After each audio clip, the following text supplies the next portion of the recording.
नमस्कार दोस्तों, stock market studies में फिर से एक बार आपको बहुत-बहुत स्वागत है। तो आज मैं यहाँ पे डिस्कशन करने वाला हूँ, एक केमिकल कंपनी के बारे में।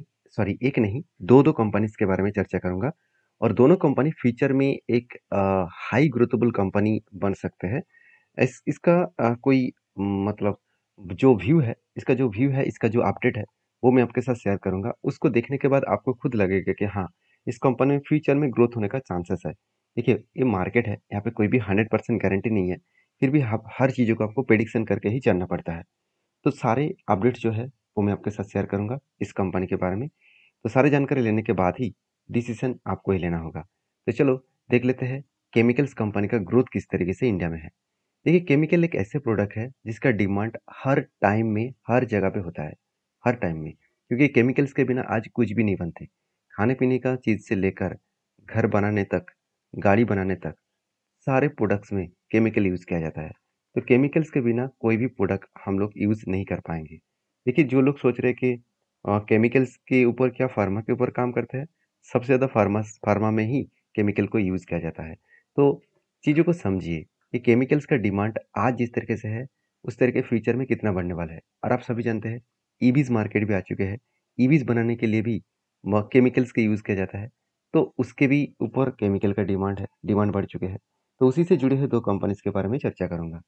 तो यहाँ पे सबसे पहले ये देखना ज़रूरी है कि अपकमिंग टाइम्स में केमिकल इंडस्ट्रीज़ किस तरीके से ग्रोथ करने वाले हैं।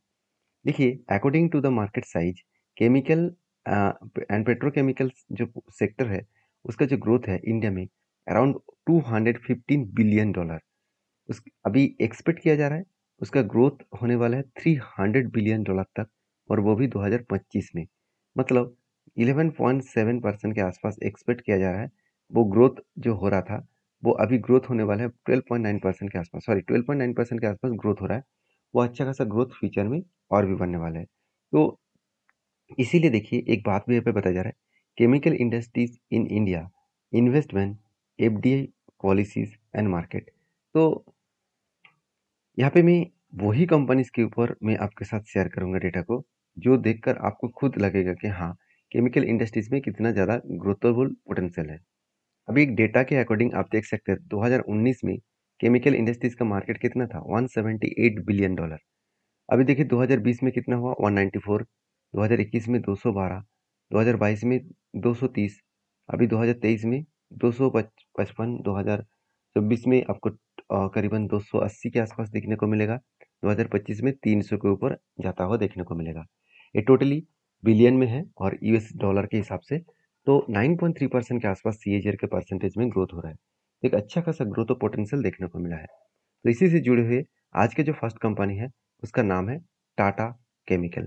देखिए, टाटा केमिकल एक हाई लेवल का ग्रोथेबल कंपनी है, क्योंकि बहुत बार आपको ये सुनने को मिलेगा कि टाटा केमिकल्स ईवीज मैन्युफैक्चरिंग में बहुत बड़ा एक अवदान देखने को मिलने वाला है। मगर मुझे नहीं लग रहा कि ईवीज के ऊपर वो ज़्यादा से ज़्यादा काम करने वाला है। वो अलग अलग कैटेगरीज के प्रोडक्ट के ऊपर कंपनी काम करते हैं। जैसे आप देख सकते हैं, every fifth beverages bottles India has our soda ash. मतलब सोडा एस से क्या बनाया जाता है, खाने पीने का चीज़, साथ ही साथ देखा जाए तो कोल्ड ड्रिंक्स वगैरह बनाए जाते हैं। तो वही बनाने के लिए जो केमिकल्स का यूज़ किया जाता है, उनमें से एवरी फिफ्थ बेवरेजेस का बॉटल्स, मतलब अ, अगर 10 बोतल बेचा जाए, उनमें से 5 बोतल में आपको बेवरेजेस का जो प्रोडक्ट देखने को मिलेगा, मतलब कोल्ड ड्रिंक्स का जो प्रोडक्ट आपको देखने को मिलेगा, फ्रूट जूस का जो प्रोडक्ट देखने को मिलेगा मार्केट में, तो उनमें से सोडा ऐश यूज़ किया जाता है। और वो भी किसके, कौन सा कंपनी का है, टाटा केमिकल का। उसके साथ साथ आप देखेंगे तो कंपनीज के जो केमिकल है, केमिकल के ऊपर अलग अलग कैटेगरीज के ऊपर कंपनी काम कर रहा है। जहाँ पे देख सकते हैं आवर इमिशंस जो रिडक्शन है, target to address climate changes, मतलब क्लाइमेट चेंजेस के बेसिस में कंपनी खुद के बिजनेस को भी चेंजेस कर रहा है। जैसे विंड प्रोजेक्ट, सोलर प्रोजेक्ट, इस तरीके से प्रोजेक्ट के ऊपर भी केमिकल्स के डिमांड ज़्यादा से ज़्यादा लगते हैं। साथ ही साथ गाड़ी में भी जो बैटरीज लगाया जाता है, उसके ऊपर भी केमिकल्स के माध्यम से ही बैटरीज बनाया जाता है। तो इतने सारे प्रोडक्ट्स केमिकल के ऊपर बनाया जाता है। साथ ही साथ बड़े बड़े जो बिल्डिंग आप देखते हैं, उसमें जो ग्लास लगाया जाता है, उस ग्लास को मैन्युफैक्चरिंग करने के लिए भी सोडा ऐश का जरूरत पड़ता है। वो भी यही कंपनी प्रोडक्शन करते हैं। अभी देखिए, company soda ash third largest मतलब प्रोडक्ट है, मतलब इंडिया में थर्ड लार्जेस्ट प्रोडक्शन करने वाला कंपनी है, वो भी किसके ऊपर? सोडा ऐश के ऊपर। और एशियस लार्जेस्ट सॉल्ट जो वर्क्स है, वो भी किसके पास है? टाटा केमिकल्स के पास। और 4,600 से भी ज़्यादा एम्प्लॉइज़ है, और 4 कंट्रीज़ में, सॉरी 4 कॉन्टिनेंट्स के ऊपर कंपनी काम कर रहा है। 4 कॉन्टिनेंट्स के ऊपर मतलब बहुत ज़्यादा कंट्रीज़ के ऊपर कंपनी काम कर रहा है। 13 मैन्युफैक्चरिंग प्लांट्स है ऑल ओवर इंडिया में, और उसके साथ ग्लोबली मार्केट में। तो बेसिकली देखा तो कंपनी में एक हाई ग्रोथेबल बिजनेस है, जहाँ पे आप देख सकते हैं, या इसका ब्रांड के बारे में देख सकते हैं। सोडा ऐश से बहुत सारी चीज़ कंपनी बनाते हैं, एक-एक करके देखेंगे तो सीमेंट से लेकर खाने पीने का चीज़ से लेकर, और न्यूट्रिशन मतलब एनिमल का जो न्यूट्रिशन है, वो भी कंपनी बनाता है। तो पेंट का जो सेक्टर है, पेंट बनाने में भी सोडा मतलब केमिकल्स यूज़ किया जाता है, वो भी इसी कंपनी के। टायर बनाने में भी जो केमिकल यूज़ किया जाता है, वो भी इस कंपनी प्रोवाइड करता है। मेडिसिन बनाने में, साथ ही साथ देखा जाए तो खाने पीने का चीज़, तो ये सारे प्रोडक्ट्स के लिए केमिकल्स का ज़रूरत होता है। तो टाटा केमिकल्स एक हाई ग्रोथेबल कंपनी फ्यूचर में बन सकते हैं। तो इसके ऊपर मैं सारी जानकारी अगर मैं आपको दूँ, तो कंपनीज के ऊपर सबसे पहले मार्केट शेयर के बारे में बात करूँ तो देखिए, 50% जो सॉल्ट मार्केट है, जो ब्रांडेड सॉल्ट मार्केट है, वो इसी के पास है। और उसके साथ साथ सोडा ऐश का जो मार्केट है, वो भी इसी के पास है। अगर रेवेन्यूज के बारे में बात करूँ, देखिए बेसिक केमिकल जो है 83% इसी के कंपनीज के बिजनेस में चल रहा है, और 16% कंपनी का स्पेशलिटी प्रोडक्ट के ऊपर काम कर रहा है। सोडा ऐश जो 57% सोडा ऐश बेच रहा है कंपनी, और क्रॉप प्रोटेक्शन के ऊपर 14%, सॉल्ट के ऊपर कंपनी 12%, और अदर्स के ऊपर 6.3%। साथ ही साथ बाकी जो प्रोडक्ट है, बाइकार्बोनेट और अदर्स जो प्रोडक्ट है, उसके ऊपर भी कंपनी बिजनेस कर रहा है। तो बेसिकली देखा जाए तो कंपनी का बिजनेस अलग अलग कंट्रीज के ऊपर भी कंपनी डिस्ट्रीब्यूशन करके रखा है। जैसे इंडिया में कंपनी का जो टोटल लोकेशन वाइज बिजनेस है, स्पेशलिटी जो कंपनी का प्रोडक्ट है, उसमें कंपनी इंडिया में 72% बिजनेस कर रहा है, बाकी अमेरिका में 12%, एशिया में 10%, और बाकी देखिए यूरोप कंट्रीज में, और बाकी अफ्रीका में है। तो उसी तरीके से अगर लोकेशन वाइज इसका बेसिक केमिकल प्रोडक्ट के बारे में देखूँ, तो बेसिक केमिकल प्रोडक्ट जो है अमेरिका में 37% और इंडिया में 36%, मतलब सबसे ज़्यादा अमेरिका में ही प्रोडक्ट को बेचा जाता है। यूरोप कंट्री में 18%, और बाकी एशिया में 4%, और अफ्रीका में 3.3%। तो बिजनेस जो है वो अलग अलग कंट्रीज में डाइवर्सिफाइड करके रखा गया है। अभी कंपनी के फाइनेंशियल डिटेल्स के बारे में बात करूँ, सबसे पहले कंपनी के वैल्यूएशन के बारे में बात करूँ, तो कंपनी एकदम सस्ते में देखने को मिला, क्योंकि पी रेशियो कंपनी के 50% सस्ते में आपको देखने को मिला है। R O C R E average level के आसपास है। कंपनी के पास डेप्थ भी कम है, इनकम भी ज़बरदस्त है।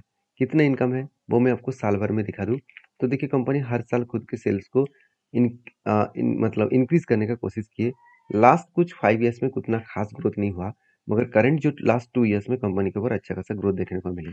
प्रॉफिटेबिलिटी के बारे में बात करूँ, तो नेट प्रॉफिट भी अलग लेवल में ग्रोथ हुआ।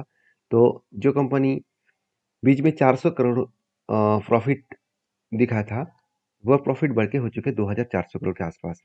और देखिए कंपनी की सबसे इम्पोर्टेंट पॉइंट, कंपनी अच्छा खासा रिटर्न तो दे रहा है, उसके साथ साथ कंपनी का बैलेंस शीट भी बहुत शानदार है। जैसे कंपनी का रिजर्व बढ़ता चला गया, सिर्फ 6,000 करोड़ से आज 21,000 करोड़ बन चुके हैं। बोरिंग्स 8,000 करोड़ से 6,000 बना है, मतलब बोरिंग्स थोड़ा सा कम कंपनी ने कम किया, एक अच्छी बात है। कंपनी के हाथ में रिजर्व भी है, फिक्स्ड एसेट भी है, और कंपनी खुद के बिजनेस के ऊपर अच्छा खासा निवेश भी किया है। इस बार खुद के बिजनेस के ऊपर 2,000 करोड़ का इन्वेस्टमेंट किया गया है। और अदर्स एसेट के बारे में बात करूँ, तो आप देखेंगे कंपनी का जो ट्रेड रिसीवेबल है, कंपनी को 2,300 करोड़ का प्रोजेक्ट मिला अभी करंट ईयर में, और कैश हाथ में है कितना? 826 करोड़। तो ओवरऑल इस कंपनी के जो अपडेट है वो उसके बारे में बता दूं, प्रोमोटर के पास भी अच्छा खासा होल्डिंग्स है।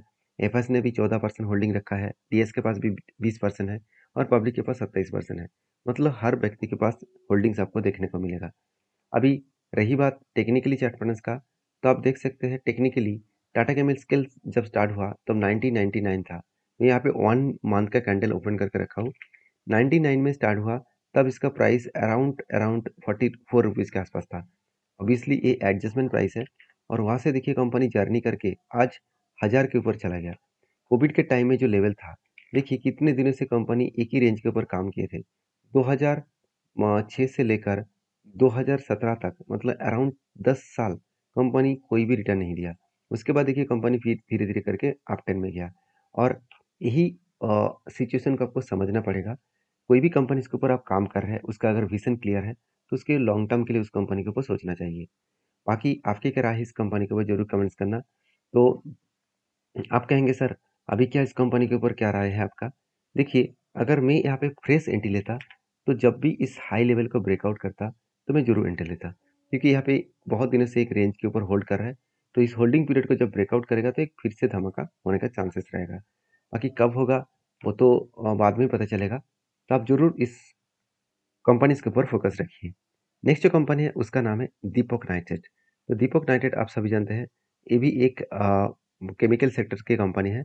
और इस कंपनी के ऊपर सबसे इम्पोर्टेंट पॉइंट क्या है, कंपनी कंपनी का अगर एक बार हिस्ट्री के बारे में चेक करूँ तो 1970 में कंपनी स्टार्ट हुआ था। उसके बाद देखिए धीरे-धीरे करके कंपनी आगे बढ़े। लिस्टिंग हुआ 1971 में। कंपनी स्टार्ट होने के बाद ही 1 साल बाद कंपनी लिस्टिंग हो चुके हैं स्टॉक मार्केट में। उसके बाद देखिए 1972 में कंपनी सोडियम जो नाइट्रेट है, इस प्रोडक्ट के ऊपर काम करना स्टार्ट किए। और कंपनी का मेनली जो बिज़नेस है, सबसे ज़्यादा कंपनी एक मोनोपोली बिज़नेस क्रिएट करता है, वो भी सोडियम नाइट्रेट के ऊपर। 70 परसेंट से ऊपर कंपनी का इस प्रोडक्ट के ऊपर मोनोपोली है।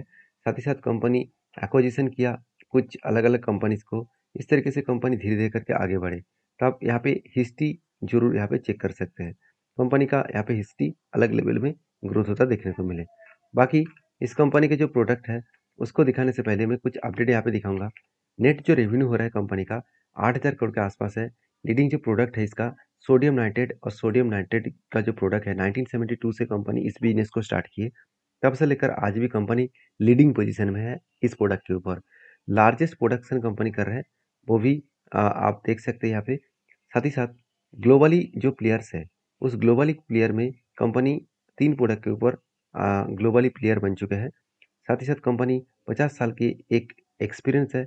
और कंपनी का 45 कंट्रीज़ में कंपनी एक्सपोर्ट करते हैं। 6 कॉन्टिनेंट्स के ऊपर 45 कंट्रीज़ के ऊपर कंपनी प्रोडक्ट को एक्सपोर्ट करते हैं। 6 मैन्युफैक्चरिंग फैक्ट्रीज भी है। और कंपनी की एपीए सॉरी आईपीए, तो एक्टिव फार्मास्यूटिकल इंग्रेडिएंट्स के ऊपर भी कंपनी काम करते हैं। तो बेसिकली कंपनी के ऊपर जो बिजनेस है, बहुत शानदार तरीके से ग्रोथ हो रहा है। आप देख सकते हो 45 कंट्रीज को कंपनी प्रोडक्ट बेच रहे हैं। और उसके साथ साथ कंपनी 6 कॉन्टिनेंट्स के ऊपर काम कर रहा है। 56 जो एप्लीकेशन है इसका, 100 से भी ज़्यादा इसका प्रोडक्ट है। और 1000 से भी ज़्यादा इसका कस्टमर बेस है। एक अलग लेवल का ग्रोथ है। और इसका जो बोर्ड ऑफ मेंबर्स है, वो भी बहुत और मतलब एक अलग लेवल का मैनेजमेंट, स्ट्रॉन्ग मैनेजमेंट मुझे देखने को मिलता है। सबसे बड़ी बात है इस कंपनी का जो कस्टमर बेसिस, अगर कस्टमर बेस को आप देखेंगे तो आप देख सकते हैं यहाँ पे बियर इसका कस्टमर है, Hindustan Unilever, Indian oil, L'Oréal, साथ ही BASF। इस तरीके से आप देख सकते हैं टाटा भी इसका कस्टमर है। साथ ही साथ रिलायंस भी कस्टमर है, निरमा भी कस्टमर है। तो लुब्रिजल ये भी इसके कस्टमर है। तो कितने हाई लेवल का कस्टमर आप देख सकते हैं। और कंपनी के जो प्रोडक्ट है कहाँ-कहाँ पे यूज़ कर रहे हैं वो देख लीजिए। इस चीज़ों को देखने के बाद आपको क्लियर कट एक विज़न मिल जाएगा कि हाँ, कंपनी में दम है। क्योंकि इतने सारे प्रोडक्ट, इतने सारे कस्टमर, इतने सारे कैटेगरीज़ मार्केट में कंपनी प्रोडक्ट को सेल करते हैं।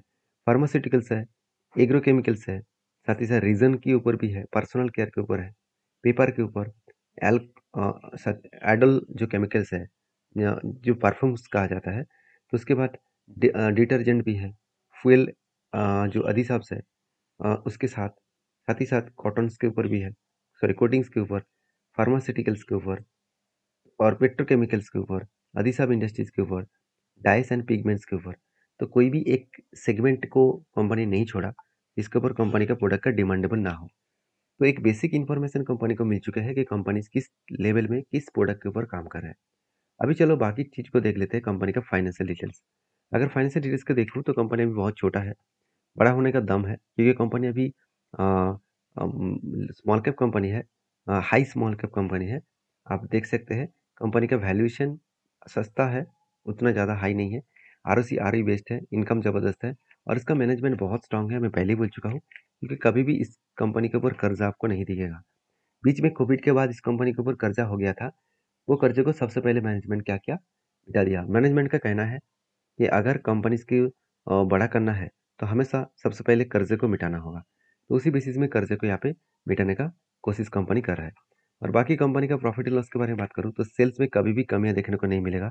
आज केमिकल मार्केट में डिमांड कम होने के बाद भी कंपनी खुद के सेल्स को अच्छा खासा मेंटेन्स कर रहा है। एक्सपेंस को भी मिटाने के बाद कंपनी का नेट प्रॉफिट देख सकते हैं, हर साल बढ़ते चले गए। 600 करोड़ से 700, 1000।